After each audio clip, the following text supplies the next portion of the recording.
Gloire à Dieu. Voilà, je suis heureux de venir une seconde fois ici. On est réunis autour de la parole. C'est elle qui nous réunit. C'est elle qui nous assemble ensemble pour être bénis. Je ne voudrais pas être long avec vous, mais j'aimerais vous dire ce qu'il y a sur mon cœur. Je suis comme tous mes copains qui prêchent, rempli de crainte. Mais voilà, il y a de la joie dans mon cœur, beaucoup de joie d'être là. Je suis béni d'être parmi vous. Je suis heureux. Il y a un mot tout simple qui retentit dans mon cœur. J'aimerais le partager à l'Église.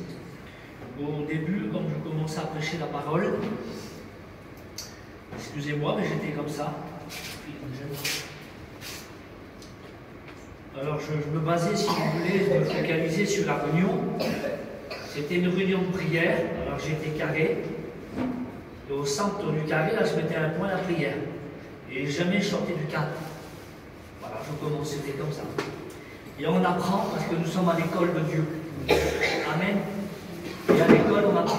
Alléluia. Et je bénis le Seigneur. Et avec le temps, j'ai appris des choses. Les anciens m'ont conseillé plein de choses. Et aujourd'hui, depuis quelques années, je fais comme ça avec la grâce du Seigneur. Aujourd'hui, je ne me tracasse plus de la réunion, c'est quoi? Plus du tout. Soyez un dimanche, un mercredi, un jeudi, un vendredi, comme vous voulez. Ça ne me tracasse plus. Aujourd'hui, je demande à Dieu ce qu'il faut dire pour le peuple. C'est ce qui me tracasse. Rien d'autre. Je peux faire une évangélisation le dimanche matin. Je vous dis en vérité que c'est vrai. Au début, jamais je l'aurais fait. Jamais de ma vie en plus. Et souvent, quelque part, par rapport à la parole, mais quelque part, je passais un petit peu à côté parce que je me focalisais sur quelque chose et Dieu voulait autrement. Et je l'applique, la grâce de Dieu. Et ce soir, peu importe la réunion, il y a un mot sur mon cœur. J'aimerais le partager avec vous. Alors, je lis un texte qui se trouve dans l'évangile de Marc, chapitre 4, et au verset 35. Retenez ce mot.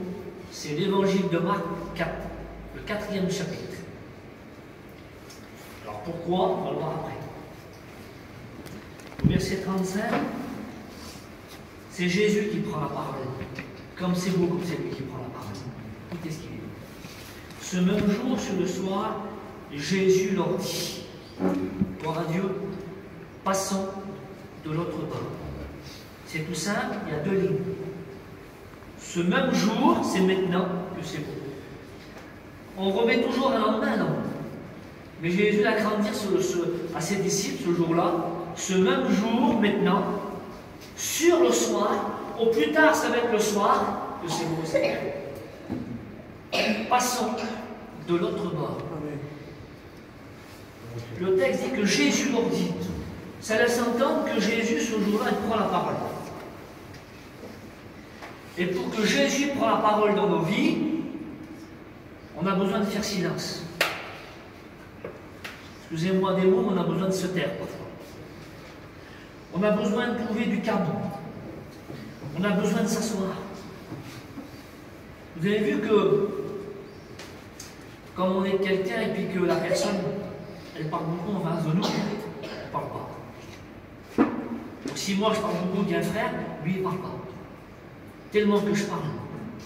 J'ai besoin de me taire, écoutez. J'ai besoin de me taire et entendre mon copain en face de moi. Parce que lui, il a aussi des conseils pour moi. Il a aussi des mots pour moi qui vont te faire du bien. Mais tellement je suis agité et tellement que je parle, je n'écoute pas les autres. Et dans le texte, Jésus prend la parole. Et on a besoin de se taire dans nos vies parfois. Excusez-moi l'expression. On a besoin de faire silence. On a besoin de s'asseoir et de réfléchir et de faire un vide dans nos cœurs. Parce qu'on a besoin de l'entendre à lui seul. Il est bon d'entendre Jésus parler à nos cœurs. Mais pour cela, parfois, vous savez, rien ne peut empêcher Dieu de nous parler. Rien. Excusez-moi si je parle pas. Je parlais avec Samuel, on a tous nos façons de faire pécher. Et moi, j'ai ma façon. Mais le message ne trouve pas dans ce thème de moi, pas du tout. On a besoin de la parole. Amen. De la vie. La parole de Dieu. Alors, si je passe pas, je me recule un petit peu. faites attention à la parole de Dieu. Amen. Les mots qui sont cités. On a besoin de faire silence dans nos vies pour que lui parle, pour que lui te conseille. Tu as besoin d'un conseiller de Dieu. Alors fais silence dans ta vie. Fais-en silence dans ta vie. Le même soir que c'est beau, Seigneur, Jésus va dire passant de votre bord. Alors j'ai marqué quelques mots qui sont tout simples. On va essayer de les lire ensemble. Écoutez. J'ai écrit ces mots qui sont là sur une petite feuille. Quelles sont les personnes qui ont passé de l'autre bord? Alors je ne vais pas trop m'étendre, mais je vais juste vous les citer. Écoutez. De la mort à la vie. Il y a des textes, mais je passe. Des ténèbres à la lumière. Que c'est beau, Seigneur. Du péché à la sainteté. De la captivité à la délivrance. De la maladie à la guérison. Gloire à Dieu. Ça veut dire qu'on est captif, on peut passer à la délivrance. On est pécheur, on peut passer, écoutez, au pardon. Et ça, c'est avec Jésus. Et c'est pas là-dessus que j'aimerais m'étendre avec vous. Voilà, j'aimerais vous rappeler un passage de la parole de Dieu qui sera pour nous l'entretien de la vie de la parole de Dieu. Écoutez ce qu'il est. Il y a dans le texte qu'on a lu tout à l'heure, Marc 4 et verset 35, ils sont au chapitre 4. Et au chapitre 4, Jésus leur dit, parce que Jésus monta dans une barque, et il va dire passons de l'autre côté. Et de l'autre côté, si vous lisez l'histoire, ils arrivent toujours dans l'évangile de Marc, mais chapitre 5. Alors c'est peut-être pas grand-chose pour moi, ou pour vous si vous voulez, mais de 4, il n'y a presque rien, il y a un chiffre de plus. Mais Jésus a craint de faire comprendre quelque chose. Il a craint d'en dire quelque part, arrivons au chapitre 5. Et pourquoi arriver au chapitre 5? Parce qu'au chapitre 5, de l'autre côté, il y a un homme. Il y a un homme qui a besoin du Seigneur Jésus. Mais pendant le parcours de 4 arrivé à 5, là, dans le chapitre simplement, il y a une tempête. Les disciples ne sont pas au courant de la tempête. Qui de nous est au courant de la tempête que demain va s'abattre sur nous? Et que Dieu vous garde. Que Dieu pose sa main sur nous. Mais qui est au courant demain? Personne ne le sait. Et puis les disciples, ils sont contents de traverser le lac. Mais dans le texte, c'est ce qui est merveilleux, Jésus a craint de dire ces mots. Passons. Il a craint de s'inclure avec eux dans la barque. Il n'est pas à craint de dire passer, puis on verra demain. Jésus, il a craint de dire passer ensemble. Ça veut dire que Jésus, il veut passer avec eux. Eh bien, j'aimerais te dire ce soir que Jésus, il veut traverser tes problèmes avec toi. C'est ça le texte. Il ne veut pas te laisser passer toute seule tes problèmes. Il veut les passer avec toi. Et ici, ils ne sont pas au courant qu'il y a une tempête. Lui, il le sait. Et il sait bien que les disciples ne sont pas capables de passer le problème. Alors Jésus, vous savez ce qu'il fait? Il monte dans la barque avec eux, je bénis le Seigneur, et il traverse la tempête avec eux. Malgré les flots qui frappent, il est avec nous, on n'a rien à craindre. Gloire à Dieu. Alors écoutez, il y a le peuple d'Israël. Ils sont sur la servitude de Pharaon, 430 ans d'esclavage, de servitude, de souffrance, et ils sont libérés. Vous connaissez l'histoire de la parole, et ils sont libérés. Ils marchent direction Canaan. Alors eux, c'était Canaan terrestre. J'aimerais rappeler à l'Église ce soir que nous sommes sortis de l'Égypte. Amen. On était sous l'emprise de Pharaon, quelque part, parce que Pharaon veut dire dominateur. Dominateur, c'est le diable, c'est Satan. On était sous son emprise, à lui, sous son joug. On était des pécheurs. Et si dans l'Ancien Testament, pour libérer un peuple de l'esclavage Dieu s'est choisi un homme, a établi un homme qui était Moïse, pour libérer un peuple, pour les faire sortir de l'Égypte qui est le monde. Et bien dans la nouvelle alliance, que bénit son nom, Dieu s'est choisi son Fils pour nous faire sortir de l'esclavage et pour nous rendre libres. Et si eux s'y marchaient de direction Canaan terrestre, aujourd'hui, Église du Seigneur Jésus, on marche en direction Canaan céleste. Et c'est bientôt. C'est bientôt et que son nom soit glorifié. Alors il marchait en direction Canaan. Mais il y a dans la vie de l'homme, comme de la femme, le tout à coup de la vie. Et ils vont arriver à une situation dans leur vie. Elle s'appelle la Méditerranée, c'est la mer Rouge. Ils vont s'installer ici. Ils vont camper leur tente, ils vont monter leur tente. Ils vont se réunir avec leurs enfants, leur foyer. Tout est bien, croyant que le monde est loin derrière eux. Écoutez. Et puis à un moment donné, si vous lisez l'histoire, ça aussi, ça se trouve dans Exode 14. Et Exode 14, c'est devant le problème quelque part. C'est devant la situation. C'est devant la misère. C'est devant la maladie. C'est devant le péché. C'est devant l'angoisse. C'est devant la captivité. Mais ce soir, il est question de passer de l'autre bord. Amen. Amen. Et avec Dieu, c'est possible. Amen. Avec Jésus, c'est possible. C'est pas avec une religion, excusez-moi. C'est pas avec un serviteur de Dieu. Mais avec Dieu, Amen. Tout est possible. Amen. Ils sont devant la mer Rouge, la Méditerranée, c'est Exode 14. Ils ont monté leur pied de toile. Ils ont réuni leurs enfants. Le foyer est là. Ils ont de la joie dans leur cœur. Ils sont contents, ils sont heureux. L'Égypte est loin derrière eux. Quelle joie dans leur cœur, quelle joie. Ça faisait 430 ans qu'ils souffraient et qu'ils pleuraient. Ils ont bâti des briques, ils ont monté des murs, ils ont construit des villes. Aujourd'hui, ils sont libres, ils sont libres. Si le Fils vous a franchi, vous serez réellement libre. J'aimerais vous dire que Christ, ce soir, il veut vous affranchir et vous rendre libre. Amen. Nos amis vous rendent libre ce soir. Il l'a fait pour l'Église, il l'a fait pour nous, nous a rendus libres. Mais j'aimerais te dire que le Christ, il veut aussi te rendre libre. Amen, que son nom soit béni. Ils ont monté leur petite toile, ils sont ensemble dans eux. Et puis ils sont avec leurs enfants. Quel bonheur, quelle grâce. Puis ils devaient se dire dans leur cœur, derrière nous c'est l'Égypte, c'est fini, on est sortis. On souffle quelque part. On est libre. Quelle beauté, Seigneur. On attend cette promesse. Et nous, on la voit de nos propres yeux. Et on marche direction Canaan. La terre où coule le lait et le miel. Une terre en abondance. Le ciel nous attend, Église du Seigneur. Ce n'est pas une terre en abondance. C'est un ciel pour l'éternité. Et on invite nos amis à venir à lui. Avec nous.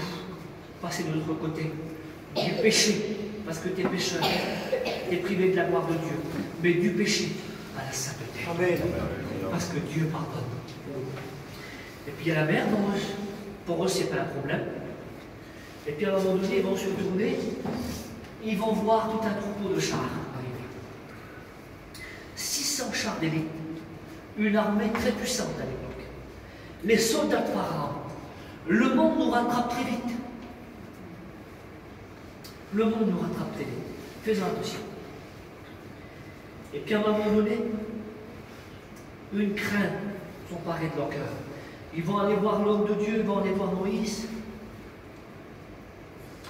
Je passe assez vite, il y aurait plein de choses à dire, je ne voudrais pas rentrer dans certains détails.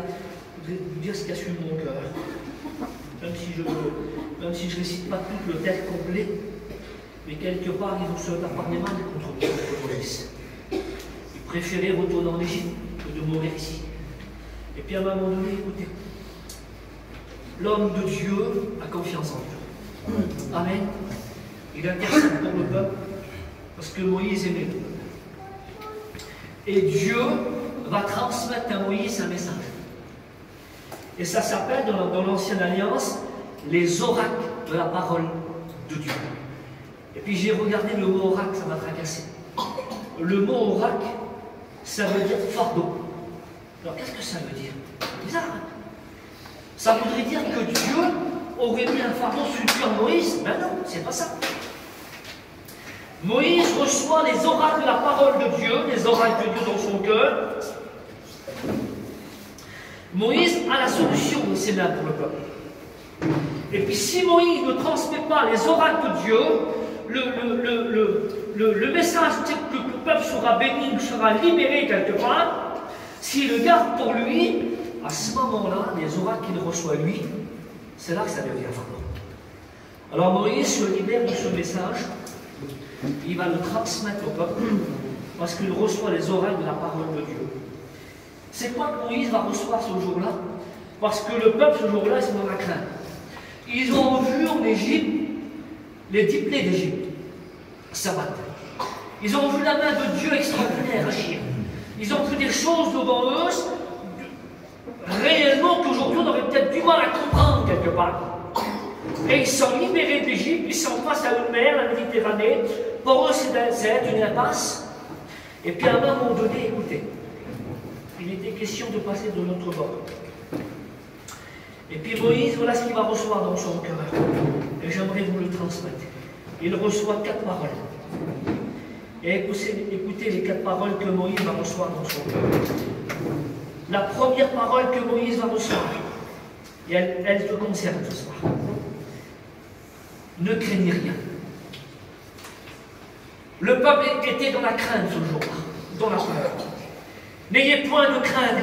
Et dans 1 Samuel 17, verset 24, à la vue de cet homme qui sortait, qui était Goliath, il dit que toute l'armée d'Israël était dans la peur, était dans la crainte, et certains fuyaient. N'aie point de crainte ce soir. Alléluia. C'est le mot de la parole de Dieu. Amen. C'est ce que Moïse avait reçu. Il va le transmettre au peuple. Il va dire, peuple, ne craignez point. Eh bien, j'aimerais te dire ce soir, je ne sais pas pourquoi tu crains, mais j'aimerais te rassurer rapport aux Écritures, rapport à la parole de Dieu. Ne crains pas ce soir. Amen. Ne crains pas. Oui, mais tu ne dis pas craindre. Tu ne sais pas ce que je vis ici. Oui, je te comprends. Je ne sais pas ce que tu vis. Mais ce n'est pas moi qui te le dis ce soir. C'est la parole. Ne crains pas. Amen. Parce qu'il est capable de tout aplanir. Fais-lui confiance et que son nom soit béni. Alléluia. Le peuple d'Israël était dans la crainte quand Goliath sortait. Et David, il est venu. David, il n'a pas eu peur. Pas de crainte dans son cœur. Il a dit, moi j'irai. Et je l'abattrai au nom de l'Éternel. Tout le peuple dans la crainte. Un seul homme pas dans la crainte. Il l'a mis à terre. Soit cet homme ou cette femme qui n'a pas de crainte et qui abat ce qu'elle contre. Que son nom soit béni. Première parole. Deuxième parole, il va dire reste en place. Que c'est beau de rester en place.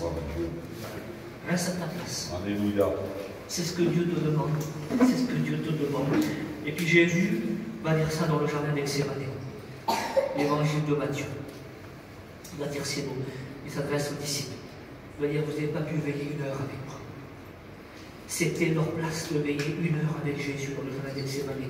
C'était l'heure aussi qu'on devait arrêter Jésus. Et qu'on l'a arrêté. Et les disciples, ils étaient endormis ce jour-là. Et puis Jésus va dire, vous n'avez pas pu veiller 1 heure avec moi. C'était leur place. Et la parole de Moïse qu'il reçoit par Dieu, c'était ça au peuple. Rester en place. Il y avait de l'agitation parmi le peuple. Concernant ce qu'ils avaient vu arriver, il y avait de la crainte, il y avait de la peur, il y avait de la panique. Mais le mot de Dieu, c'est rester en place. Amen. Troisième parole, c'est celle-ci. Regardez la délivrance que l'Éternel vous accordera en ce jour. Alléluia. Mais Moïse, tu vas loin dans tes mots. Tu dis, regarde la délivrance que l'Éternel nous accorde en ce jour. Mais regarde Moïse, devant nous il y a la mer, derrière nous il y a l'Égypte. On fait comment? À un moment donné, il y a comme un mur qui les sépare. C'est une colonne de feu. Je bénis Dieu, je bénis Dieu.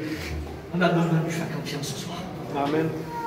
C'était une colonne de feu qui séparait le peuple. Et que son nom soit béni. Alléluia. Du côté égyptien, elle était ténébreuse. Et du côté d'Israël, du côté des chrétiens quelque part, elle était lumière. Et je te pose la question ce soir. De quel côté tu te trouves? De quel côté tu te trouves? Du côté ténébreux, des ténèbres, l'obscurité, la mort, le rempart, le péché? Ou du côté de la lumière, qui est Jésus? Alors si tu es du mauvais côté ce soir, et le message c'est ça. Il est question de ça ce soir. Passons de l'autre bord. Amen. Passons de l'autre bord. Ça séparait le peuple. Personne ne pouvait s'affronter. Et puis à un moment donné, écoutez, moi je partage ça en 5 minutes, mais ça va demander des heures, écoutez. L'Éternel combattra pour vous. Et puis il y a ce texte de Deutéronome chapitre 1, verset 30. L'Éternel, votre Dieu, qui marchera devant vous, combattra lui-même pour vous. Amen. Vous savez qu'il y a des combats, tu n'as pas besoin de combattre? Oui. Excusez-moi de l'expression, il y a des combats qu'il faut sur les mains de mes poches. Parce que c'est à moi de combattre. Mais il y a des combats que c'est Dieu qui va prendre le relais, tout comme Gédéon. 22 000 personnes. Dieu n'en choisit que 300. Il n'a qu'une cruche qu'on va briser. Il n'a qu'un instrument. Il n'a rien. Vous savez pourquoi? Parce que ce combat, ça devient plus le combat de Gédéon, mais c'est Dieu qui prend le relais dans ce combat-là. Et quand Dieu prend le relais dans ce combat-là, j'aimerais vous dire que lui, il emporte la victoire. Amen. Amen. L'Éternel combattra pour vous. Alléluia. Je ne connais pas tes combats, mais fais-lui confiance. Amen. C'est lui qui combat pour Amen. toi. Et la dernière parole, c'est celle-ci. Gardez le silence. Alléluia. Ça concernait, écoutez, plus de 3 millions de personnes ce jour-là. Ces 4 paroles. Ne craignez point, restez en place. Regardez la délivrance. L'Éternel combattra pour vous. Et gardez le silence. C'est ce que Moïse avait reçu dans son cœur. Et ça se trouve à Exode 14, devant la mer Rouge. Moïse étendu le bateau. La mer s'est ouverte et ils ont passé de l'autre côté. Vous savez qu'il y en a qui aiment rester à Exode 14. Il y a combien de temps que tu te trouves à Exode 14? Excusez-moi ce que je vais dire ce soir. Mais quelque part, Exode 14, ça ressemble à ce qu'on fait là. À la réunion. On est bien. On est entouré de serviteurs de Dieu. Ici, il s'est fait une œuvre.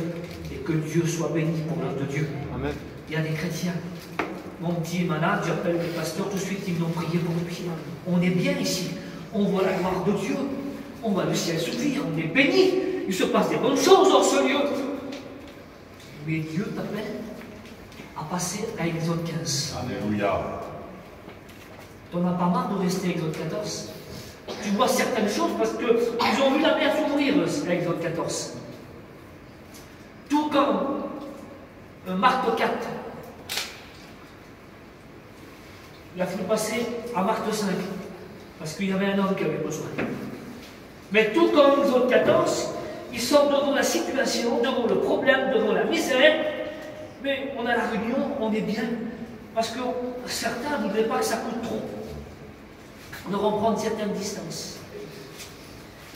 Le texte dit que la mer s'est ouverte et ils ont passé à pied sec. Et je bénis Seigneur. Merci Seigneur. Il est capable d'ouvrir la mer pour toi. Amen. Amen. Il est capable d'ouvrir ta situation devant toi. Que jusqu'à présent elle est encore fermée. Et que tu ne comprends pas. Même aujourd'hui, écoutez, en étant serviteur de Dieu, je vis avec des choses que je n'ai pas compris, mais que j'accepte. Et demain, s'il veut ouvrir, il ouvrira. Mais s'il ne veut pas ouvrir, mais je ne sais pas s'il va m'expliquer dans le ciel ou pas, mais peu importe. Mais je crois que dans le ciel, moi, je ne posera pas les questions de la terre. Ça je suis certainement dans mon cœur. Mais il est capable d'ouvrir la situation qui est devant toi, qui est à toi. Mais Dieu te rappelle qu'il ne faut pas que tu acclèmes ton cœur. Il faut que tu restes en place. Il faut que tu regardes le domaine de la foi. Le combat qui va devant que lui, il va prendre ce combat-là. Il faut que tu restes à ta place. Il faut que tu gardes le silence. Dis que le peuple et puis le peuple a passé. Et comme la mer s'est fermée, moi j'aimerais vous lire un texte. Et ce texte-là, c'est derrière la mer. On a vu devant la mer Exode 14. Et on va lire derrière la mer Exode 15. Écoutez ce qu'il est dit. Et c'est à cela que Dieu nous appelle. Et c'est à cela que Dieu t'appelle ce soir. Alors Moïse et les enfants d'Israël chantaient ce cantique à l'Éternel. Ah, de votre côté on chante. De votre côté on est dans la joie. Amen.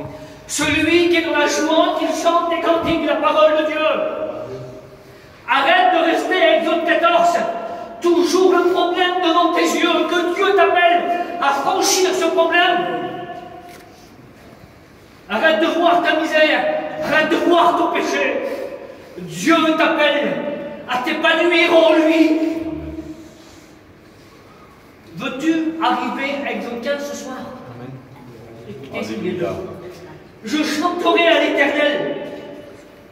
Je chanterai à l'Éternel. Mais pourquoi je chanterai à l'Éternel? Mais pourquoi est-ce que vous voulez que je chante à l'Éternel? Car il a fait éclater sa gloire. Eh bien, c'est ce que Dieu veut faire.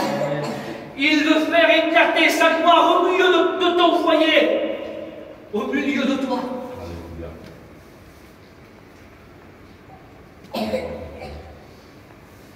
Il a précipité dans la mer le cheval et son cavalier. L'Éternel est ma force, le sujet de ma louange. C'est lui qui m'a sauvé, dit la parole de Dieu. Il est le Dieu, il est mon Dieu, je le célébrerai. Il est le Dieu de mon Père, je le exalterai. L'Éternel est un vaillant guerrier, dit la parole. L'Éternel est son nom. Il a lancé dans la mer les chars de Pharaon et son armée. Ses combattants d'élite ont été engloutis dans la mer Rouge. Les flots les ont coulés. Et ils sont descendus au fond de la mer comme une pierre, dit la parole de Dieu. Alléluia.